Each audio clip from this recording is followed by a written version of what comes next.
क्या वो big boss का घर है कि वहां पे आपने 10 दिन बंद करके मजे के लिए बुला लिया, एंटरटेनमेंट के लिए कि आओ बैठो बातचीत करेंगे। कई दिनों से भारतीय जनता पार्टी के लोग, उनकी केंद्रीय मंत्री, उनके बड़े बड़े नेता चिल्ला चिल्ला के कह रहे थे सत्येंद्र जैन भ्रष्टाचारी हैं, सत्येंद्र जैन को सूली पे चढ़ा दो, सत्येंद्र जैन को फांसी पे चढ़ा दो। 10 दिन की उनकी रिमांड ली गई। 10 दिन तक उनको ईडी ने कहा कि साहब इनको हमको अपने पास गिरफ्तार करके रखना जरूरी है।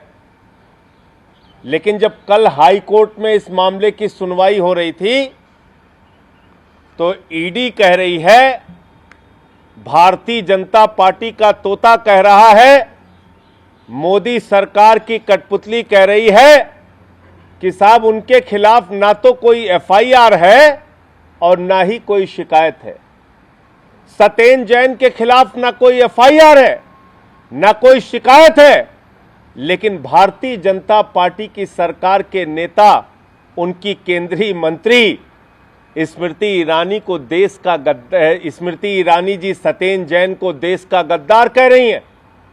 भारतीय जनता पार्टी के नेता उनको भ्रष्टाचारी कह रहे हैं, उनके खिलाफ लगातार ऊट पटांग बयान दे रहे हैं।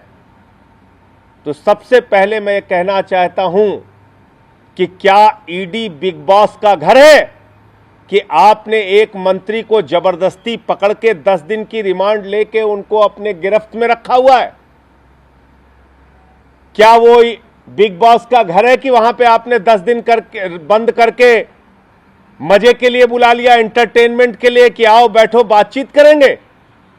जिस आदमी के खिलाफ कोई एफआईआर नहीं, जिस आदमी के खिलाफ कोई शिकायत नहीं, और ये बात मैं नहीं कह रहा, हाई कोर्ट के अंदर ईडी कह रही है।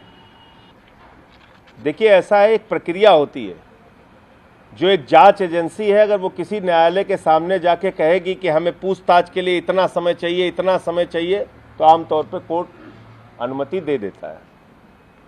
लेकिन उसी कोर्ट ने यह भी लिख के दिया, राउज एवेन्यू कोर्ट ने, कि भाई पूछताछ अगर करनी है तो एक वकील साथ में रखने दो,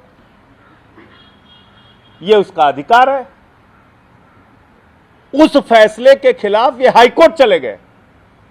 कहने लगे नहीं नहीं साहब, हमें तो गोपनीय ढंग से मोदी जी जो कहेंगे वो सवाल पूछना है, इसलिए वकील को हम नहीं बैठने देंगे। उस मामले को लेके गए, कहें सवाल तो मोदी जी के यहां से आता है, तो इनका वकील कैसे सुन सकता है? तो ये हाई कोर्ट चले गए।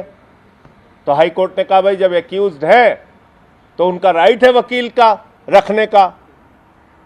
तो कहने लगे नहीं नहीं साहब, इन पे तो एफआईआर ही नहीं है, ये कोई शिकायत, इनके खिलाफ कोई शिकायत नहीं है, ये तो एक्यूज है ही नहीं।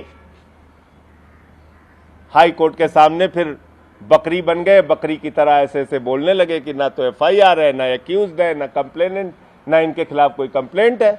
वहां इस बात का ये खुलासा कर रहे हैं।